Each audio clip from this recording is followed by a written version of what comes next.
Okay, isang mapagpalang araw uli sa ating lahat, mga kapatid.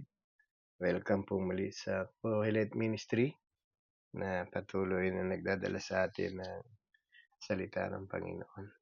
So, pagpalain po tayo sa araw na ito at muli tayong mag-aral ng salita ng Diyos. So, nakita natin sa last meeting natin, ang pinag-usapan natin ngayon ay ang pangalawang pagbabalik ng ating Panginoon.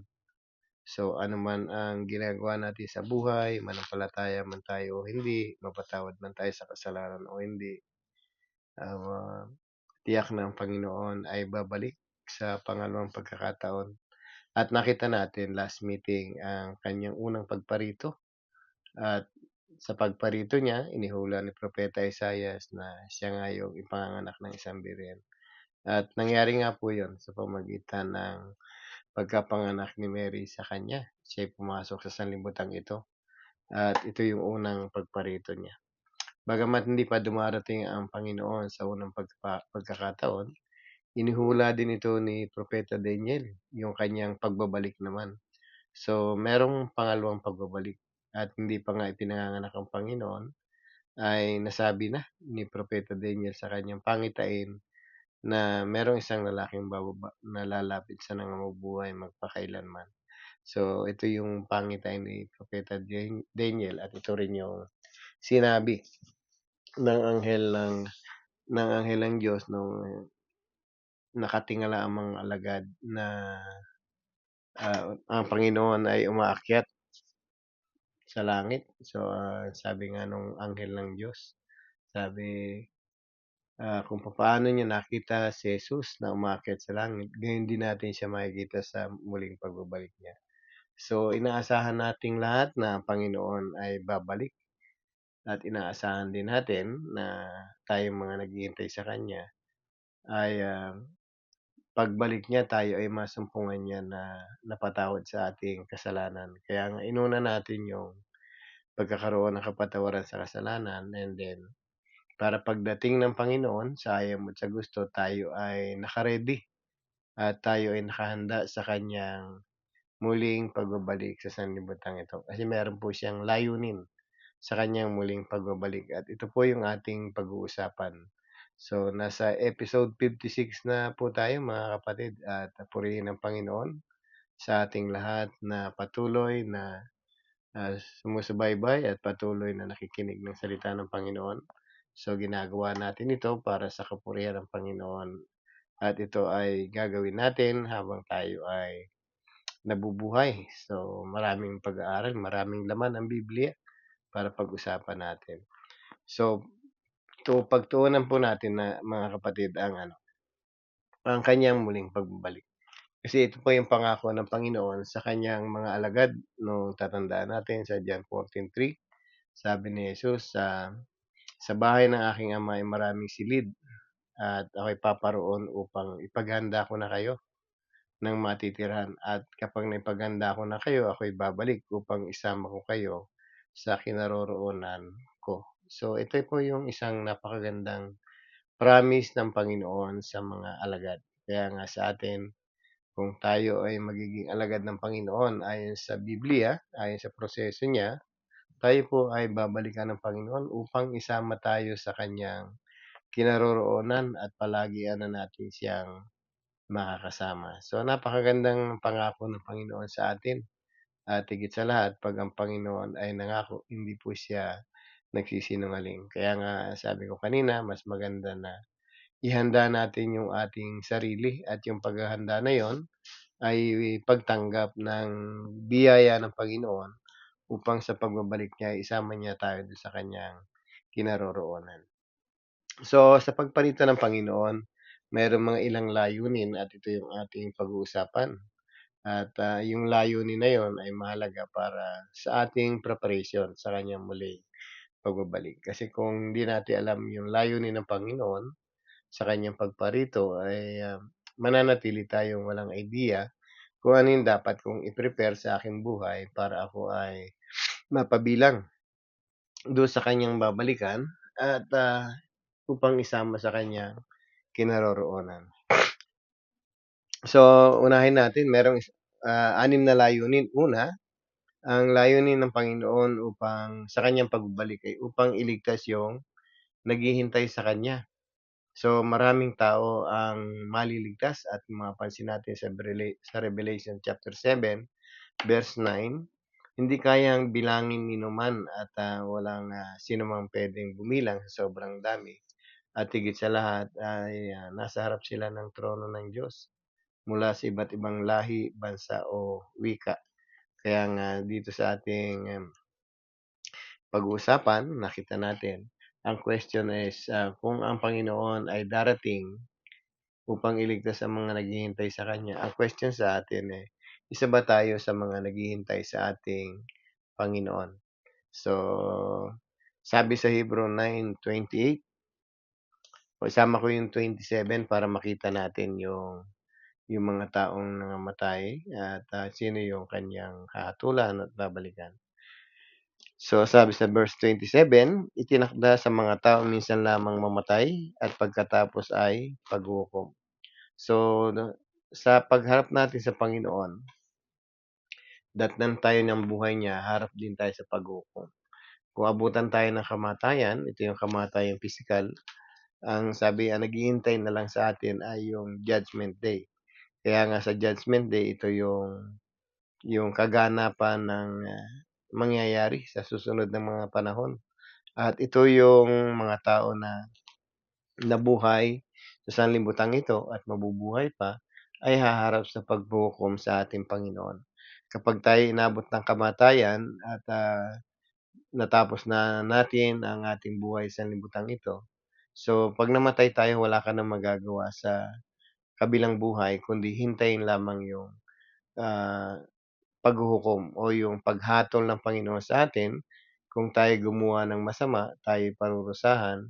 At kung tayo gumawa ng mabuti o nagkaroon tayo ng buhay na walang hanggan, so tayo yung bibigyan ng buhay. Kaya nga sa atin, bago tayo mamatay, ang warning dito, after na ikaw ay namatay, haharap ka na sa ating Panginoon para ikaw ay hukuman. Kaya nga, minsan hindi natin napapagtuunan ng pansin, mga kapatid, itong statement na ito. Kaya ito bilang isang warning sa atin. So, ang tao kasi baka akala ng iba 'pag namatay, okey na ang lahat. So, hindi gano'n. Merong sinasabi rin ng banal na kasulatan tungkol sa mga nangamatay. Kahit ikaw ay patay na nakagawa ng kasalanan, ikaw ay bubuhayin muli para parusahan ka, kasi hindi ka napatawad sa iyong kasalanan. Kaya nga dito sa statement na ito, sabi nga ng Panginoon, minsan lamang mamamatay tapos ay paghukom. Kung meron nga nagpa-promise sa ating religious group na pagdating sa kabilang buhay aaralan pa tayo, so wag po tayong maniwala dun, wala pong ganong pangyayari. At kung nangyari man yun, walang iba kundi ang nangaral sa mga patay, walang iba kundi ang ating Panginoon. So, sa panahon natin hindi na at sino naman yung magtuturo sa'yo dun sa kabilang buhay. Kaya nga dito sa lupa excuse me po.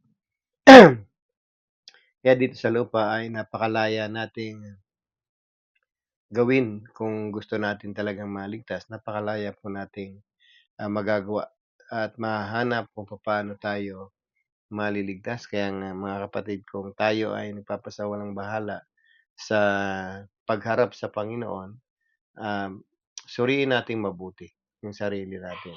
Pagharap natin sa Panginoon, ano ba yung gusto mong ihatol sa'yo? Guilty ba or not guilty? Kaya nga maliwanag dito sa pinag-aaralan natin, merong dalawang klaseng tao, yung guilty and not guilty. At kung tayo mapapabilang sa guilty, tayo ay parurusahan dahil hindi napatawad yung ating kasalanan. At alam na natin kung paano napapatawad ang kasalanan natin. Pag-aralan na po natin yon. At dito sa verse 28, ang sabi rito, matapos bigyan ng warning ang mga tao, sabi rito, sa verse 28, gayon din naman, si Kristo'y minsang inihandog bilang hain upang pawiin ang kasalanan ng mga tao. So, siya'y muling darating, hindi upang ihandog muli dahil sa kasalanan, kundi upang iligtas ang mga naghihintay sa kanya. So, napakaganda, no? Kung titingnan natin ay ang pagparito ng Panginoon ay, may gagawin siyang plano at ang plano na yun iligtas yung mga naghihintay sa kanya. So, nung unang pagparito niya binanggit din dito sa verse 28, ang unang pagparito niya ay upang magligtas, sa pangalawang pagbabalik niya upang, iligtas yung mga naghihintay sa kanya. So, nagawa na niya yung pagliligtas sa sanlibutan, posible nang maligtas ang mga tao. Kaya nga sa pagbabalik niya ay yung mga, iniligtas ng Panginoon, ito yung kanyang ang sabi ay, ito yung kanyang aalisin sa sanlibutan. So, 'pag sinabing iniligtas, so puwedeng, pag-usapan natin dito. Kasi darating yung Great Tribulation, kasi alam natin na merong rapture before Great Tribulation. Ang ang gagawin ng Panginoon sa pagparito niya ay, aagawin muna niya yung mga nasa church. Church po ang makakaranas ng rapture, yung iglesia na tinatawag na kanyang tinubos ng dugo. Kaya nga sa pagliligtas niya ay, uunahin niya itong mga, nagsitanggap sa kanya. Ito yung mga binihisan ng kanyang dugo. Ito yung tinatawag na mga followers, mga alagad ng ating Panginoon. Ang tawag po dito in general ay church ng ating Panginoon. Kaya nga kung tayo ay ililigtas ng Panginoon, ito yung po sa kanyang galit sa Great Tribulation, sa kanyang paghuhukom. Kasi merong, paghuhukom na gagawin ang Panginoon na mararanasan ng sanlibutan. Kaya nga bago dumating ang paghuhukom na yun, ibig sabihin yung bago niya ilapat yung kanyang galit sa sanlibutan upang, ito ay, lipulin. So, tayo ay aagawin ng Panginoon, ililigtas niya tayo dito sa bagay na ito. Kaya nga yung pagliligtas niya, ang ibig din sabihin nito ay, pagdadala niya ng kanyang mga alagad sa kanyang kinaroroonan. Ito yung bagong langit at bagong lupa, tinatawag sa Revelation din na New Jerusalem na bumababa mula sa langit. Kaya yung, makakaranas ng Great Tribulation, marami pong tao ang hindi maliligtas dito. At ito yung dahilan kung bakit tayo tatawag sa Panginoon pero hindi na natin siya, mahahagilap pa. Kasi dumaan na yung panahon ng pagliligtas niya at ang kanyang muling pagbabalik para iligtas yung mga naghihintay sa kanya. So kung titingnan natin dito, kabilang ba tayo sa mga naghihintay sa kanya? Sino ba yung mga naghihintay? Kaya nga kung tatanungin natin ang Biblia, alin ba yung kanyang ililigtas na naghihintay sa kanya? So basahin po natin sa Efeso chapter, 5 verse 23. Sabi rito, sapagkat ang lalaki ang ulo ng kanyang asawa, tulad ni Kristo na siyang ulo ng iglesia na kanyang katawan at siyang tagapagligtas nito. So, maliwanag dito ang mga kapatid. Ang ulo ang tagapagligtas ng katawan. Ang katawan ang ililigtas ng ating Panginoon na siyang ulo. Kaya nga kung meron tayong kinikilala ritong, lugar kung saan naghihintay ang mga ililigtas niya, ito po yung kanyang katawan, ito po yung kanyang iglesia. So, tandaan po natin ang Panginoon po ay nagtatag ng ng kanyang iglesia nung sinabi niya kay Mateo, kay Pedro sa aklat ng Mateo. Ang sabi rito, "Sa ibabaw ng bato itatayo ko yung aking iglesia." So, ang Panginoon ay nagtayo ng kanyang kingdom dito sa lupa. Ito yung tinatawag na church o eklesiya, na ang ibig sabihin ng iglesia ay mga taong, nagkaroon ng pananalig, nagkaroon ng pananampalataya sa Panginoon o ito yung mga taong iniligtas niya ayon sa proseso ng Panginoon. Kaya nga kung tayo'y miyembro ng isang church, tayo ay dumaan sa proseso ng ating Panginoon. So maraming, religion na parang church ang dating kasi ang church kasi group of people ang sabi dun o grupo ng mga taong, nagkaroon ng pananalig sa ating Panginoon. Kung titingnan natin, merong klaseng pananalig na false, kaya nga maraming tao ang miyembro ng isang religion and yet hindi siya miyembro ng church ng ating Panginoon. So, ang church ng Panginoon ay isa lang. Ang tinatawag itong universal body of Christ. So, 'pag sinabing universal pang sanlibutan, ito buong sanlibutan, ay puwede kang maging bahagi ng iisang church. At ang Biblia ay maliwanag na ang lahat ng dumaan sa proseso niya, maging church ka sa iglesia ka sa Efeso, maging iglesia ka sa Corinto o iglesia ka sa Roma, kahit saan ka naroon, puwede kang maging bahagi ng iisang katawan na yon na siya yung ulo. Siya yung nagro-rule sa loob ng kanyang katawan.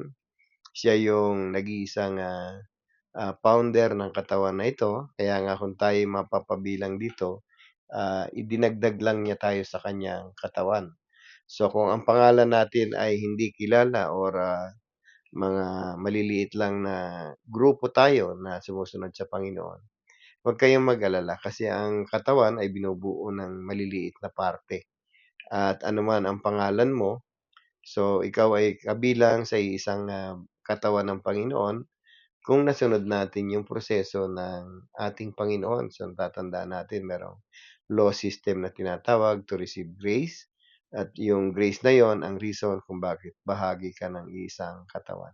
So, huwag kayong malungkot kung kayo ay 10 lang sa inyong church kasi hindi naman, bilang ang pinag-uusapan dito, kundi ang pinag-uusapan dito yung katapatan, yung totoong pananampalataya ng bawat isa. Kaya nga tayo, minsan para bang kino-consider natin na true church yung isang mega church kasi ang dami nila, mayaman sila o pinagpapala sila. So, parang gano'n ang nasa isip ng marami. Pero ang totoong church na tinutukoy dito ng Panginoon, ito yung mga obedience sa ating Panginoon. Ito yung tumanggap sa ating Panginoon, nanalig at sumunod sa ating Panginoon. Kaya nga naging bahagi ka ng katawan. Saan man tayong lupalop na ng daigdig naroroon, kung tayo po ay bahagi ng iisang katawan, tayo po ay magkakapatid. At sabi nga sa sa Ephesians 4:15, tayo yung mga kaso-kasuang pinag-ugnay-ugnay na sa pamamagitan ng ating Panginoon at tayo ay bahagi ng isang katawan. Kaya nga kung part natin ay kamay, so mag-serve tayo as kamay ng ating Panginoon, ng katawan ng Panginoon. So maliwanag na pinag-usapan ditong ililigtas niya ay ang kanyang katawan. Kaya nga kung tayo ay naghihintay sa kanyang muling pagbabalik, ang tamang hintayan po ng lugar na kung saan tayo puwedeng maghintay, ito po ay sa church ng ating Panginoon. Tulad ng sinabi ko, ano man ang pangalan natin basta dumaan tayo sa tamang proseso, paano tayo mabihisan ng dugo, paano tayo magkaroon ng kaligtasan, ay kabilang tayo sa isang katawan na itinatag ng ating Panginoon. So, ang proseso po ay nasa Acts chapter 2 mga kapatid. So, kung titingnan natin, ano ba ang senaryo sa nung panahon ng Pentecost na itong nagsimula ang iglesia sa Jerusalem, kung saan ito yung unang waiting area ng, mga taong ililigtas ng Panginoon. So, dito po nagsimula ang lahat sa Acts chapter 2. Kaya nga kung titingnan natin, ano ba ang senaryo? So, ang mga alagad po ay nananalangin that time at, kasabay noon ay nagtitipon sila kasi nga under persecution sila nung time na yon. And then habang sila'y naghihintay, pinangakuan sila ng Panginoon bago siya umakyat sa langit, nabibigyan sila ng, makakasama o yung, Holy Spirit na siyang magbibigay sa kanila ng kalakasan, nagpapa-remind sa kanila ng dapat nilang sabihin. So, ito po yung panahon na nangyari. So, dumating po ang Espiritu ng Diyos sa mga alagad at kung titingnan natin, since then, nakapangaral po ang mga alagad na tinatawag nating mga apostol ng ating Panginoon. At sa kabila nga nung kanilang pangangaral, maraming nations ang nakapaligid sa kanila nung time na yon ay, naintindihan ng mga taong nakapaligid sa kanila kahit iba't ibang lengguwahe ng mga taong nakapaligid sa kanila. So, ginamit lang nila rito yung wikang Galilean. So, siguro mga Greek word ito na kuwan. Kaya nga nung nangaral ang mga apostol that time, para bang nag-work ang Holy Spirit. So, mahalaga ang papel ng Espiritu ng Diyos sa mga taong nagdadala ng salita ng Diyos. Kaya nga sa atin, bago tayo makapamahayag ng katotohanan ng salita ng Panginoon, maintindihan natin yung mga panukala ng Diyos, kailangan natin yung gabay ng Espiritu Santo na ipinapangako ng Diyos sa atin. At simula noon, nung sila ay nakapakinig, nung nag-preach ang mga apostol, na sabi nga, I think 19 na bansa yung nakapaligid sa kanila. Ang sabi nga nung iba, mga lasing yan, kinukutya pa yung mga alagad. Pero sabi, 9:00 pa lang ng umaga. So, parang bang ibig sabihin dito, pag hapon na, inuman na, parang gano'n. So, kung titingnan natin ang una iglesia ay natatag after ng first preaching. Ito po nung panahon na sila ay nangaral. At ang ipinangaral nila dito ay walang iba kundi yung Panginoon, kung sino ang Panginoon at yung ano yung kamangha-manghang ginawa ng Panginoon. Ito yung ginawa niyang pagliligtas sa krus. Ito yung inihula din ni Propeta Joel, kung natatandaan natin. Ito po ay yung pangangaral tungkol sa ating Panginoon. At yung mga nakapakinig doon, simula nung sila'y nakapakinig, so ang sabi, nabagabag ang kanilang damdamin doon sa kanilang mga narinig. Kaya't nagtanong sila sa mga alagad, mga kapatid, ano yung dapat naming gawin? So kung titingnan natin dito, ang senaryo, hindi ka makakarinig ng aral tungkol kay Jesus kung walang mangaral na kinakasihan ng Espiritu Santo o yung pinagkalooban ng karunungan o pinagkalooban ng Espiritu ng Diyos. Kaya nga, simula noon, nung nangaral ang mga alagad tungkol kay Jesus, maraming tao ang naligtas. At kung titingnan natin, ayon sa proseso ay ang mga ito ay nakapakinig. Ano yung napakinggan nila? Aral tungkol kay Jesus. At sa kanilang pakikinig, sila'y nabagabag ang damdamin. So, ibig sabihin, nanampalataya sila. Naniwala sila doon sa sinabi ng mga alagad. At higit sa lahat, nagtanong sila kung ano yung dapat gawin. So, ang sabi ni Peter sa kanila, ah, magsisi kayo tumalikod sa inyong kasalanan at magpabautismo kayo sa ngalan ni Jesus upang kayo patawarin at ipagkaloob sa inyo ang Espiritu Santo.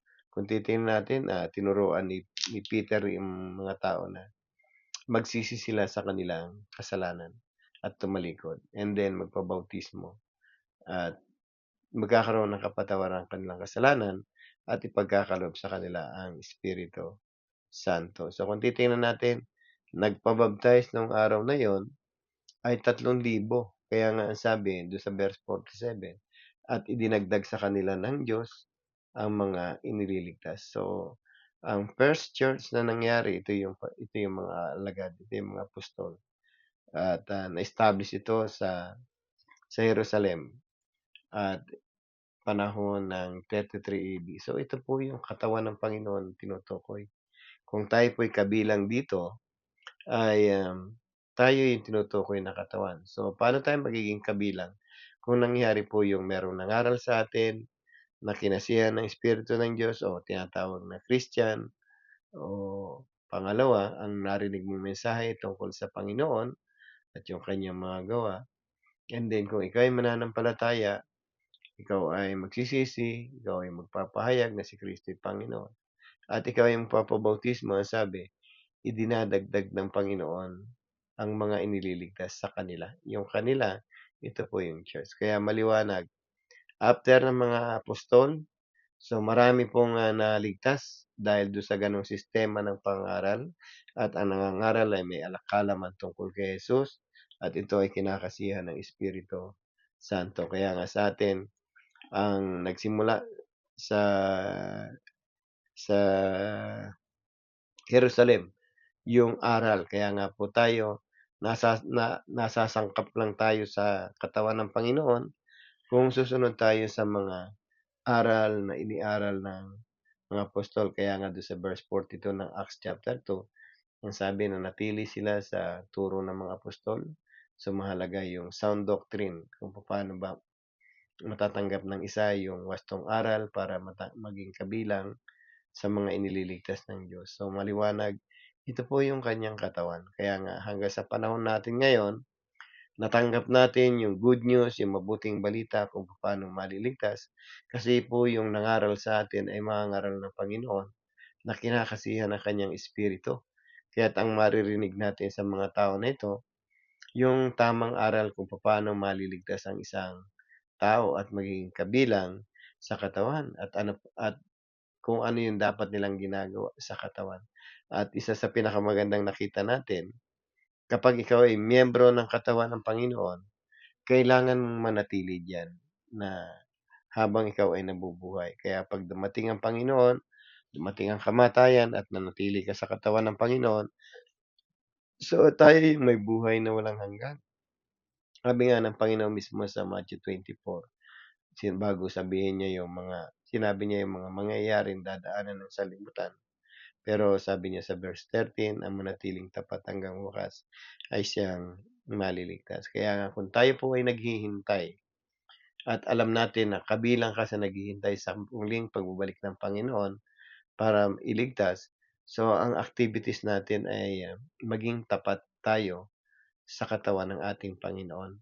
So, ano man ang panunokso sa atin ng sanlibutan, ano man panghihikayat sa atin ng sanlibutan, so dapat nananatili tayo sa pananampalataya sa Panginoon. At habang ika'y nananampalataya, tinuturuan kang magkaroon ng kabanalan. At habang ikaw ay pinoproseso sa kabanalan, tayo ay pinoproseso rin sa paglilingkod upang may maligtas pang iba maliban sa atin at may madagdag sa kanyang katawan na kanyang ililigtas sa kanyang muling pagbabalik. Kaya nga ang isang Kristiyano po ay dapat ay faithful, dapat ay tapat sa ating Panginoon. Tapat sa paglilingkod, tapat sa pananampalataya, tapat na pinaghaharian ng ating Panginoon. Kaya nga sa atin, kung tayo po ay kabilang na sa katawan ng Panginoon, tayo po ay ipina-process na ng mga leader para tayo ay turuang maglingkod. So, darating ang panahon na gagawin niyo rin mga kapatid itong ginagawa ko. Kasi ang intention ko, mawala man ako sa sanlibutan ito, ang video na ito ay mananatili para pakinabangan ng mga taong hindi nakakakilala sa atin para makilala nila ang Panginoon sa pamamagitan ng maiksing video na katulad nito. Kaya nga, ang ministry natin aside from physical evangelism, aside from being a pastor of the church, so meron pa rin tayong ganitong evangelism through internet na kahit saan tayo makarating at kung masusumpungan nila itong channel na ito, so makakarinig din sila ng mabuting balita sa pamamagitan natin. Kaya nga ang mission natin ay ipaalam yung mga bagay na dapat nating gawin para tayo ay magtagumpay sa pagbabalik ng ating Panginoon. So nakita natin mga kapatid, maliwanag ang Panginoon ay muling babalik upang iligtas ang mga naghihintay sa Kanya. So hopefully na tayo nasa tamang hintayan. So natatandaan ko dati sa EDSA, 'pag nag-abang ka sa waiting shed ng puntang monumento, tapos pupunta ka pala ng Fairview, hindi ka po titigilan ng bus doon. At ang biyaheng monumento ay merong tamang waiting area, waiting shed para doon pa sasakay ang mga pasahero. So gano'n din tayo. Ang Panginoon po ay may tamang waiting shed o waiting area. Ito po yung kanyang body. Ito yung church.